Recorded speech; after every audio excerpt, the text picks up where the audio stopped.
नमस्कार मेरे प्यारे विद्यार्थियों। तो आज इस वीडियो में हम बात करने वाले हैं आपके पृथ्वी की आंतरिक संरचना से संबंधित।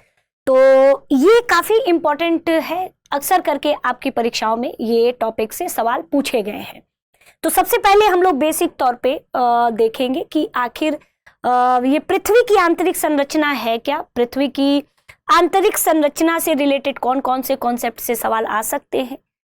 तो देखा जाए तो वर्ल्ड ज्योग्राफी में हम लोग केवल और केवल उन्हीं टॉपिक पर डिस्कस करेंगे जो कि परीक्षा में आने की प्रबल संभावना होगी। ठीक है, तो आइए यहां पर हम लोग देख लेते हैं पृथ्वी की आंतरिक संरचना, यानी कि पृथ्वी के अंदर की भी कोई ना कोई संरचना होगी, है ना। जैसे कि आप ऐसे देख लो, जैसे ये ऊपर वाला भाग क्रस्ट हो सकता है ना, क्रस्ट हो सकता है यानी जिसे परपटी कहते हैं हम, और फिर उसके बाद आपका वाला भाग मेंटल हो सकता है, और फिर सबसे लास्ट में कोर हो सकता है। ठीक है, कोर हो सकता है। तो अब इसी पर हम लोग आगे की जो है उस पर डिस्कस करेंगे। तो सबसे पहले मैं आपको बता दूं कि पृथ्वी की 3 परतें होती हैं स्टूडेंट्स, है ना। आइए, पृथ्वी की 3 परतें होती हैं, 3 परतें होती हैं, और वो कौन है। तो सबसे पहले परपटी जिसे क्रस्ट कहते हैं, फिर आपका मेंटल जिसे मेंटल ही कहेंगे, और लास्ट में आपका कोर है ना, कोर। अब यही परतें उप परतों में विभाजित होती हैं। तो जैसे परपटी है, यानी कि इसे हम भूपटल के नाम से भी जानते हैं, तो ये भी 2 पार्ट में उप परतों में डिवाइड होता है। एक ऊपरी भूपटल यानी अपर क्रस्ट, और एक निचली भूपटल यानी कि लोअर क्रस्ट। फिर आपका क्या होगा, आपका मेंटल वाला पार्ट होगा। तो ऊपरी मेंटल यानी कि आपका कौन सा होगा, तो अपर मेंटल, ऊपरी मेंटल, और निचली मेंटल। फिर आपका आता है तीसरा कोर, कोर कोर, बाह्य कोर, कोर और आंतरिक कोर, आंतरिक कोर, बाह्य कोर और आंतरिक कोर। तो ये आप देख लीजिएगा। तो ये परत होती है ना, पृथ्वी की पूरी लेयर होती है। अब जैसे देखिए, सबसे बाहर ये क्रस्ट है, फिर ये मेंटल है, उसके बाद आउटर कोर है, फिर इनर कोर है ना। तो ये पूरी, अब हम लोग एक एक करके पूरे पृथ्वी के परतों पर हम लोग बात करेंगे। सबसे पहले आइए यहां पर देख लेते हैं, ये आप फिगर देख रहे होंगे। सबसे पहले अगर हम देखें स्टूडेंट्स, तो जैसे जैसे हम पृथ्वी की गहराई में जाते हैं, जैसे जैसे हम पृथ्वी की गहराई में जाते हैं, हमें ताप, दाब और घनत्व हमें वृद्धि देखने को मिलती है ना, वृद्धि देखने को मिलती है। तो जैसे जैसे हम पृथ्वी की गहराई में जाते हैं, हमें तापमान में, हमें दाब में, हमें घनत्व में वृद्धि देखने को मिलती है। तापमान में अगर हम वृद्धि देखने को देखें तो हर 32 मीटर पर 1 डिग्री सेल्सियस ताप में हमें वृद्धि देखने को मिलती है।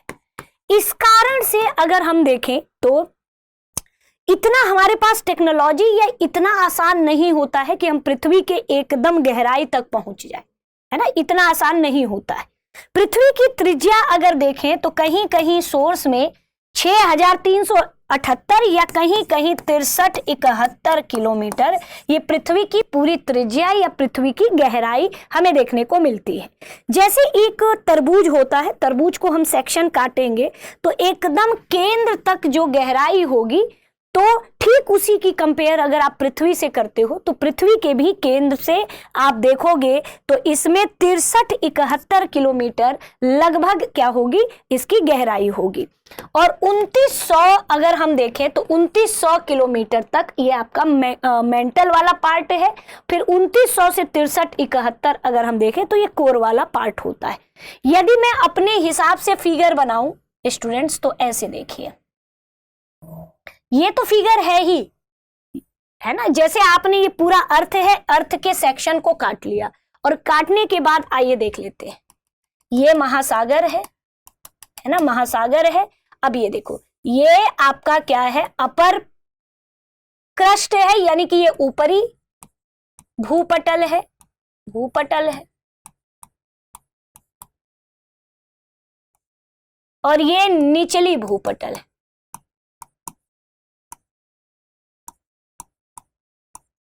है ना। और ये ऊपरी मेंटल है, अब ये हम अपने हिसाब से बता रहे हैं। और ये निचली मेंटल है,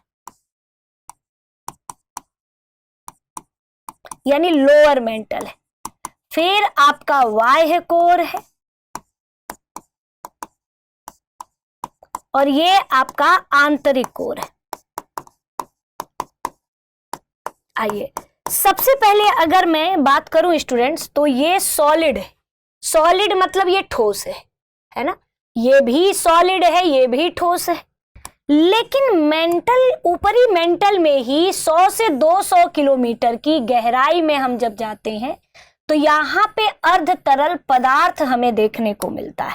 और इस अर्ध तरल पदार्थ को हम क्या कहते हैं, तो ये आपका मैग्मा के नाम से जाना जाता है ना। किस नाम से? मैग्मा के नाम से जाना जाता है।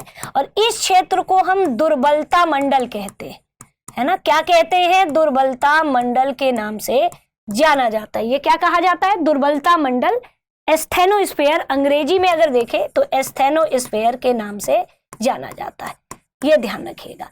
फिर अगर हम देखें तो ये तो सेमी लिक्विड हो गया। क्या हो गया? सेमी लिक्विड हो गया। और यहाँ पे आप देखोगे तो ये हिस्सा जो बचा सॉलिड है, ठोस है, ये भी सॉलिड है। लेकिन जो बाह्य कोर है ये लिक्विड है और ये सॉलिड है। अब धीरे धीरे घनत्व में, जैसे जैसे हम गहराई में जाते हैं, घनत्व में हमें वृद्धि देखने को मिलती है। अगर हम क्रस्ट पार्ट को देखें तो लगभग 2.9 ग्राम पर सेंटीमीटर आपका इनका घनत्व देखने को मिलता है। यदि मेंटल में हम मेंटल पार्ट को देखें तो 4.5 से लेके 5.5 ग्राम पर सेंटीमीटर क्यूब में हमें क्या देखने को मिलता है? घनत्व देखने को मिलता है। लेकिन आंतरिक भागों में देखा जाए तो 11 से 13 ग्राम पर सेंटीमीटर क्यूब हमें देखने को मिलता है। इतना ज्यादा घनत्व हमें देखने को मिलता है। तो ये हमारा ये गहराई है और ये एस्थेनोस्फीयर है, ये अर्ध तरल पदार्थ है, ठीक है। तो ये आप देखो, ये हमारा इंटरनल स्ट्रक्चर है। यदि देखा जाए तो ये क्या है? ये महासागरीय परपटी है। क्या है? महासागरीय परपटी है, महासागरीय परपटी है, परपटी है ना। तो ये क्या है बच्चों? तो ये आपका सीमा, सीमा मतलब सिलिका और मैग्नीशियम से बना हुआ है। और ये क्या है? महाद्वीपीय परपटी है, महाद्वीपीय परपटी है। तो ये क्या है? सियाल का बना हुआ है, यानी कि सिलिका और एल्युमिनियम का बना हुआ है। तो ये आप देख लीजिएगा। तो ये पृथ्वी के आंतरिक एक तरह से संरचना का भाग है। अब हम आगे इसी में देखेंगे तो आप यहां पर और भी चीजें हैं, आइए और भी कुछ चीजें हैं उसको हम लोग यहां पर देखते हैं। यदि हम यहां पे अगर पूरे अर्थ को देखें तो यहां से एक सवाल और एग्जाम में पूछा जाता है और वो क्या है? तो आइए देख लेते हैं। ये देखो, ये आपका क्या है? तो ये ऊपरी भूपटल है, ये ध्यान रखिएगा अभी। और ये निचली भूपटल है, ये अपर मेंटल है, ये लोअर मेंटल है, ये आउटर कोर है, ये आपका है ना इनर कोर है। तो देखिए ये क्या है? तो ये ऊपरी भूपटल है, एक बार देख लीजिएगा। और ये आपका निचली भूपटल है, यानी कि लोअर क्रस्ट है। और ये ऊपरी मेंटल है, ऊपरी मेंटल है। और ये आपका निचली मेंटल है, निचली मेंटल है। और ये आपका बाह्य कोर, और ये आपका आंतरिक कोर। आइए अभी यहां पे देखिए, इसमें आपने देख ही लिया है कि ये आपका क्या है? अर्ध तरल पदार्थ है। यानी कि ये मैग्मा वाला भाग है, मैग्मा वाला भाग है। 100 से 200 किलोमीटर की गहराई में अर्ध तरल वाला पदार्थ है।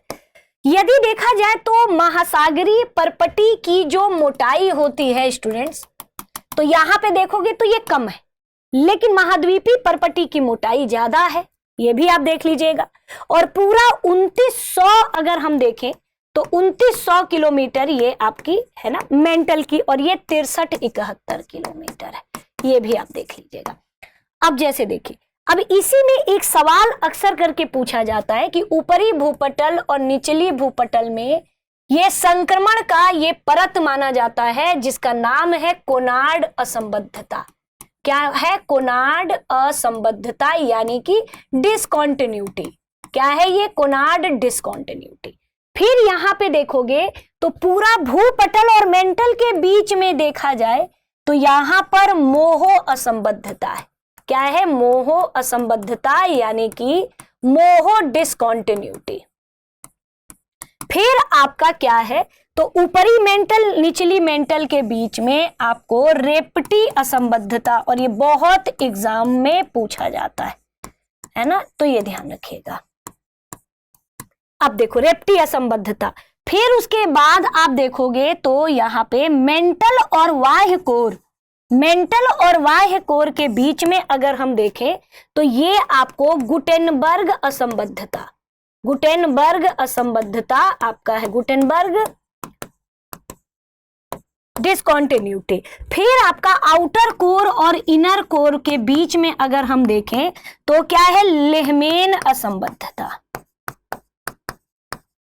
है ना, लेहमेन असंबद्धता। तो ये ध्यान रखिएगा। तो इससे भी अक्सर करके एग्जाम में पूछा जाता है। और पूरा आउटर कोर अगर देखा जाए तो ये तरल है, ये ठोस है ना, और ये ठोस है, ये ठोस है, ये वाला भाग, लेकिन ये आपका सेमी लिक्विड है। ये क्या है? अर्ध तरल है, सेमी लिक्विड है। फिर ये ठोस है, ये फिर ठोस है। तो जैसे जैसे हम गहराई में जाएंगे हमें आपको तापमान में वृद्धि देखने को मिलेगी। और यहाँ पे देख लो, तो ये आपका महासागर, महाद्वीप, और ये पूरा परपटी, ये नीचे आप जाओगे तो ये स्टेनोस्फेयर है, फिर ये मेंटल वाला भाग है, आउटर कोर, इनर कोर। तो ये आप देख सकते हो। तो जो चीज फिगर में है मैंने वही चीज आपको बताया। कई बार पेपर में पूछा जाता है कि पृथ्वी की आंतरिक संरचना, पृथ्वी की आंतरिक संरचना हम किस तरीके से देखते हैं।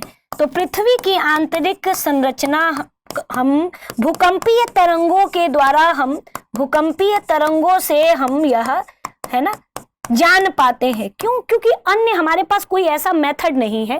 क्योंकि अगर हमने 8 से 10 किलोमीटर लगभग हमने खुदाई 8 किलोमीटर लगभग किया है, अगर इसकी गहराई में अगर हम जाने लगे तो अचानक से हमें बहुत तेज तापमान और हमें बहुत तेज दाब महसूस होने लगेगा। तो इस वजह से इससे ज्यादा हम गहराई में अगर हम देखें तो हम नहीं, हमारे पास हम सक्षम नहीं है ना, हम सक्षम नहीं है। तो ये ध्यान रखिएगा। तो आगे हम लोग इसी में बात करते हैं। अब आगे देख लेते हैं, चलिए।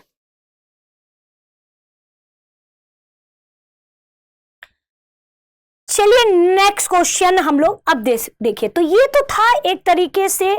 तो अब जैसे देखो, कई बार हमने देखा कि अब देखो, आपने देखा कि जो ये कोर वाला रीजन है इसमें नीफे पाया जाता है।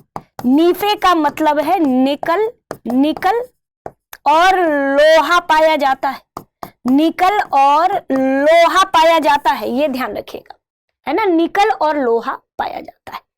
जबकि आप देखोगे तो मेंटल वाला भाग सीमा, और अगर हम महासागरीय परपटी देखें तो सिलिका, मैग्नीशियम, और महाद्वीपीय परपटी देखें तो वहां पे सिलिका और एल्युमिनियम हमें देखने को मिलता है। तो ये तो पूरी चीजें थी स्टूडेंट्स। अब अगर कई बार एग्जाम में ये भी पूछा जाता है कि आखिर स्थल मंडल किसे कहते हैं, स्थल मंडल किसे कहते हैं, लिथोस्फीयर क्या है, लिथोस्फीयर क्या है। और ये कई बार अलग अलग आयोग की परीक्षाओं में कई बार पूछा गया है। तो देखो, लिथोस्फीयर अगर हम देखें तो पूरा का पूरा क्रस्ट यानी भूपटल प्लस ऊपरी मेंटल ऊपरी मेंटल या अपर मेंटल, इनको मिला दिया जाए तो यही आपका क्या होता है, लिथोस्फीयर होता है, यानी कि स्थल मंडल हमें देखने को मिलता है। यानी कि स्थल मंडल अगर हम देखें तो ये पूरा परपटी और ये पूरा क्षेत्र इतना जो देखा जाए तो ये स्थल मंडल है। अब जैसे देखो अर्ध तरल पदार्थ आपने देखा, जैसे कि ये देखो ये क्या है, तो ये आंतरिक कोर है, हम लिखते चल रहे हैं, ये क्या है, ये आंतरिक कोर है।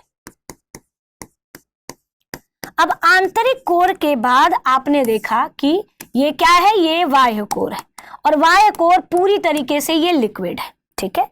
फिर उसके बाद आपने देखा कि ये फिर लोअर मेंटल है, ये मेंटल वाला भाग है। आप देखो ये क्या है, ये मेंटल वाला भाग है, और ये कौन सा मेंटल है आप बताओ, तो ये आपकी निचली मेंटल है। क्या है, निचली मेंटल है। फिर उसके बाद आप देखोगे तो ये आउटर मेंटल है। क्या है आपका, आउटर मेंटल है ना, आउटर मेंटल है, यानी कि ये आउटर कह रहे हैं, सॉरी स्टूडेंट, ये आपका क्या है, तो ये आपका ऊपरी मेंटल है, ऊपरी मेंटल है। और इसी ऊपरी मेंटल में ही एक भाग स्टूडेंट कौन सा है, तो आपका ये अर्ध तरल वाला भाग है। ये क्या है, अर्ध तरल वाला भाग है, ये ध्यान रखिए, और यही अर्ध तरल वाला ये भाग है। अब देखो इसी के ऊपर ऊपर क्या है, बहुत सारी आप देखोगे तो ये छोटी बड़ी प्लेटें जो इसी अर्ध तरल के ऊपर क्या हो रही हैं, तैर रही हैं। छोटी बड़ी कई क्या है, प्लेटें हैं जो इसके ऊपर, अब जाहिर सी बात है कि जैसे आप बाल्टी में पानी रखिए, बाल्टी में पानी पर आप मग्गा रख दीजिए उसमें, तो मग्गा उस पानी में क्या होगा, तैरेगा। क्या होगा, तैरेगा। तो ऐसे में आप देखोगे स्टूडेंट्स, तो ये क्या है, ये ऐसा ठोस है ना, ये ऐसी ठोस चीज है जो अर्ध तरल पदार्थ के ऊपर ये गतिशील रहती है। क्या रहती है, गतिशील रहती है। और इसी को हम क्या कहते हैं, तो इसी को हम प्लेट कहते हैं, और यही क्या कहलाता है, प्लेट कहलाता है, ये ध्यान रखिएगा। और ये सदैव अर्ध तरल पदार्थ, इसको एस्थेनोस्फेयर कहते हैं, और इसी एस्थेनोस्फेयर के ऊपर ये गतिशील होता है। तो ये भी आप देख लीजिएगा। बाकी हमारे पृथ्वी पर स्टूडेंट्स चट्टान भी है ना, चट्टानों से भी सवाल आता है। अब देखिए चट्टान देखा जाए स्टूडेंट्स तो 3 प्रकार के होते हैं। एक आग्नेय चट्टान, ये ध्यान रखिएगा, और एक क्या है आपका अवसादी चट्टान, और एक क्या होगा आपका तो रूपांतरित या कायांतरित चट्टान। देखा जाए तो इग्नियस रॉक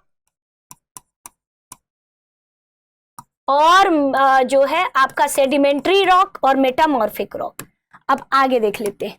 आग्नेय चट्टान में अगर हम देखें तो अग्नि, अग्नि शब्द है, यानी कि मैग्मा के जमने से, मैग्मा के जमने से है ना, मैग्मा के जमने से यहां पे अगर हम देखें तो मैग्मा के जमने से यह बनता है, तुरंत जमने से इसे प्राथमिक, सबसे पहले यही चट्टान बनती है। फिर यही चट्टान आपके छोटे छोटे अवसादों में टूटता है। क्यों टूटता है, तो अपक्षय और अपर्दन के कारण, अपक्षय और अपर्दन के कारण ये चट्टानें छोटे छोटे टुकड़ों में टूटता है। फिर यही अवसाद क्या होता है, आपस में एक दूसरे के ऊपर परत दर परत इकट्ठा होता है, जिसे परतदार चट्टान के नाम से जाना जाता है। परतदार चट्टान चट्टान के नाम से जाना जाता है, ये ध्यान रखिएगा। सेडिमेंट्री रॉक के नाम से जाना जाता है। फिर यही ताप और दाब के प्रभाव में आके अपना रूप बदल लेती हैं और रूपांतरित चट्टान में बदल जाती हैं, रूपांतरित चट्टान में बदल जाती है, जिसे हम कायांतरित चट्टान कहते हैं। फिर ये ताप और दाब में फिर से इतना ज्यादा होता है ताप दाब कि गल करके पुनः मैग्मा में बदल जाती है, और फिर यही मैग्मा पुनः से आग्नेय चट्टान में बदल जाता है। यही चट्टान चक्र है। अगर हम देखें आग्नेय चट्टानों में, तो देखो आग्नेय चट्टानों के भी दो प्रकार होते हैं, ये थोड़ा सा ध्यान से देख लीजिएगा, है ना। आग्नेय चट्टान, थोड़ा सा आग्नेय चट्टान के बारे में देख लीजिए। आग्नेय चट्टान, आग्नेय चट्टान दो तरीके का होता है स्टूडेंट। कैसे कैसे होगा, तो आइए देखिए। एक होता है आंतरिक, आंतरिक, और एक होता है बाह्य। अब देखो, एक होता है आंतरिक यानी अंतःभेदी, और एक होता है बहिर्भेदी। अब जैसे देखिए यहां पे अगर मैं देखूं तो आंतरिक का मतलब कि मान के चलिए कि ये पृथ्वी की चट्टानें हैं। अब अंदर ही अंदर ये मैग्मा आया और ये गया, सतह को तोड़ने का प्रयास किया, लेकिन ये तोड़ नहीं पाया। और ये क्या है, तो ये आप जरूर लिख लीजिएगा, ये पृथ्वी की सतह है ना, पृथ्वी की सतह। और ये मैग्मा तोड़ने का प्रयास किया, लेकिन ये बाहर नहीं आ पाया, और मैग्मा अंदर ही अंदर अलग अलग तरह की आकृति में बन गया, है ना। अलग अलग दरारों में जाकर के ये जम गया स्टूडेंट, और अलग अलग आकृति का बना लिया। अगर हम एक शब्दों में बात करें तो ये आंतरिक ज्वालामुखी है। यानी कहते हैं ना कि एक गुस्सा वो होता है जो हमारे अंदर अंदर होता है, और एक गुस्सा वो होता है जो हमारे बाहर निकल आता है ना, बाहर निकल आता है। तो ये वही है कि एक मैग्मा वो होता है जो पृथ्वी के सतह के अंदर ही अंदर है, और ये धीरे धीरे जमता है।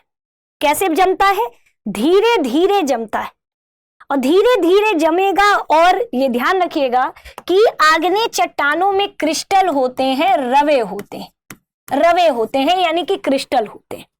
इनमें क्या नहीं होता है, तो जीवाश्म नहीं होता है, रवे होते हैं, क्रिस्टल होते हैं, धात्विक खनिज पाए जाते हैं। तो इनमें जो होगा आंतरिक में, आंतरिक जो आग्नेय में, इसमें मैग्मा धीरे धीरे जमता है, धीरे धीरे आंतरिक भागों में जमता है, जमता है। इसके दाने मोटे होते, इसके दाने मोटे होते, यानी इसके दाने बड़े होते हैं, बड़े मतलब बड़े रवे वाले होते, और ये धीरे धीरे जमता है। जबकि बाह्य यानी बहिर्भेदी आग्नेय जो होता है, ये क्या होगा, तो ये मैग्मा तेजी से जम जाता है, तेजी से जम जाता है, ये ध्यान रखिएगा। और दूसरा अगर देखा जाए तो इसके क्रिस्टल, इसके दाने यानी इसके रवे या दाने महीन होते हैं, महीन कर्ण वाले होते, कर्ण वाले या महीन दाने वाले होते, दाने वाले होते। और इसमें क्या होता है, तो शीघ्र जम जाता है, और इसमें मैग्मा बाहर आता है ना। इसमें क्या होगा, तो आप ऐसे देखो, ये हुआ और मैग्मा तुरंत अंदर से बाहर आया और आकर के जम गया, तो ये बहिर्भेदी आग्नेय कहलाया। अंतःभेदी आग्नेय का एग्जाम्पल है ग्रेनाइट। क्या है, ग्रेनाइट, क्या है, ग्रेनाइट। और बहिर्भेदी आग्नेय का एग्जाम्पल है बेसाल्ट, बेसाल्ट।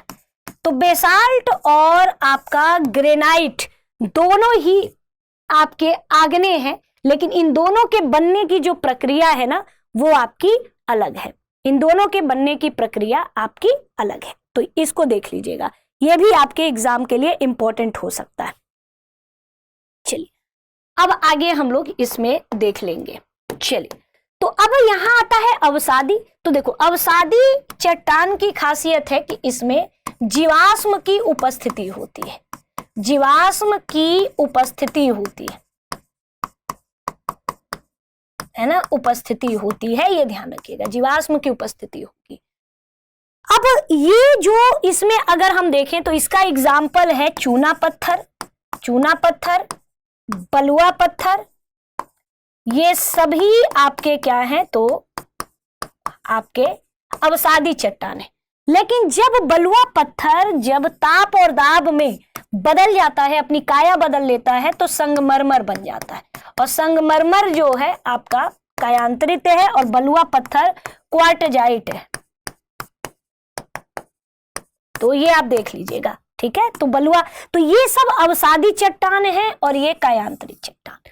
तो सबसे पहले मैग्मा ठंडा हुआ तो इग्नियस यानी कि आग्नेय चट्टान, फिर आग्नेय चट्टान जब वेदरिंग यानी अपक्षय और अपर्दन के कारण टूट टूट करके इसके चट्टाने परत दर परत जमा हो गए तो वो परतदार चट्टान या अवसादी चट्टान, जैसे चूना पत्थर, बलुआ पत्थर।